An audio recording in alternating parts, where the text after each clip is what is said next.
Hey, we're back here with a very, very important training lesson, one that could be the very most important training lesson that you ever get, and it's something that we come across over the years, time and time again, that we see killing guys' gains. And to set this up properly, we want you to think about something for a second, because every time that you go to the gym, I guarantee you, if it's not today, tomorrow, maybe a week from now, or maybe a week in the past, you've come across more than one guy that lifts a lot of weight, that looks very, very strong because of the amount of weight that he's lifting, but yet his gains do not show it.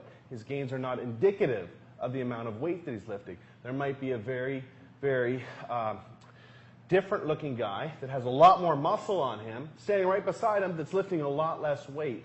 And we want to expose why that is for you today and give you the choice as to whether or not you want to be the guy that has the muscle or the guy that has the strength. Okay, they're two different things. They're not 100% related. Okay, and we'll explain why. And I think you'll have a lot better understanding about how to train for muscle and how to train for strength. I'm going to pass it on to Aaron here to explain a few concepts to you. So basically, when you're in the gym and your goal is to actually pack on a lot of size, you want to stimulate the muscle. So that means you want to be explosive, keep tension on the muscle the entire time, control the negative, all the important key things that are going to break down the muscle fibers and trigger muscular growth. So the problem is all these guys just lifting heavy weight, they're using momentum to actually move this weight. You need to let your muscles do all the work, not momentum. So you've seen these guys, they're slugging around, twice as much weight as anybody else, but they're just swinging. They're bouncing the weight, doing things like this, just to train their ego rather than their muscles. Well, the problem is these guys get further and further away from actually building any kind of muscle, because anytime they want to lower the weights to actually train, to actually put on size, it's a huge shot to their ego.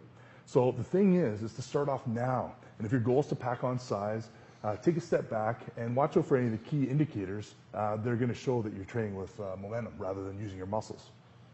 One of the key terms that we have to talk about here is time under tension, okay? Meaning that the actual amount of tension and load that's put on the muscle is the most important thing for actual muscle size if you had to choose one particular factor, not the amount of weight that you're moving. The fact is that you can make a lighter weight, for instance, a 35-pound dumbbell, feel a lot heavier to your muscle than a 50-pound dumbbell if you're just swinging the 50-pound dumbbell.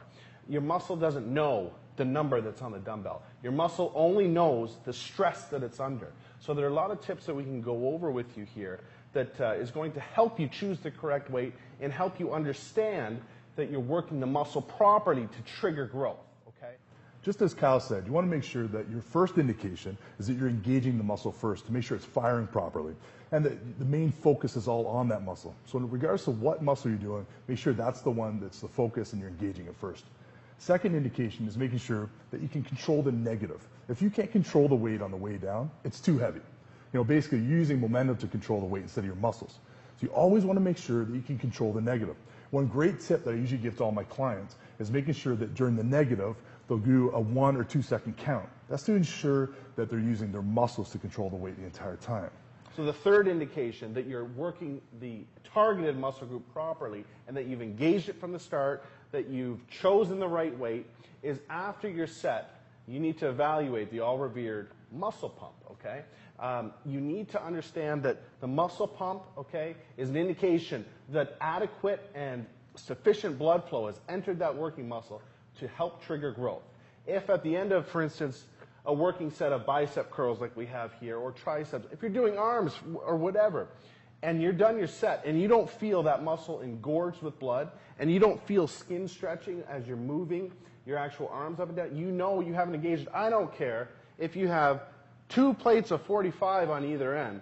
If you don't feel that after the set, you're not triggering maximum growth. It doesn't matter how strong you are. That's why some guys look very, very skinny that lift a lot of weight, whereas a guy, that may be lifting 30% less looks bigger, fuller, and more muscular. That's also the reason why certain power lifters look the way they do, where they're throwing up tons and tons of weight, but their results don't indicate that amount of weight. So there is a conscious decision that you have to make at a certain time in your training career, whether or not you want to train for physical muscular development and size, or if you're going to be one of those guys that is completely concentrating on strength. There is a combination in there, and yes, muscle size does help with strength, but they're not 100% related. So you do have to be conscious of that, and you do kind of have to make that decision for yourself if your overall look and your overall size is more important than the number on the barbell. If it is, then these are tips that are really, really going to help you get to that goal that you're after. So as an example, Kyle's going to be doing barbell curls here.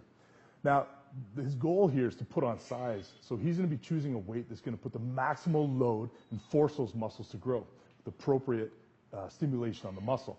Now, Kyle could easily do 245s on each side, but that's not going to stimulate growth. He's choosing a weight that's going to put the maximal load, and you can see him here applying all the 3 tips that we just gave you. Awesome. I hope you apply these 3 tips, and I hope these 3 tips are very, very useful for you, because you have to use them if, in fact, you want to reach your maximal physical development goals. If you so choose that strength is the most important thing, that's cool too. But at least now you have the choice and you know exactly how to go after what you want. Cool? Hope that helped.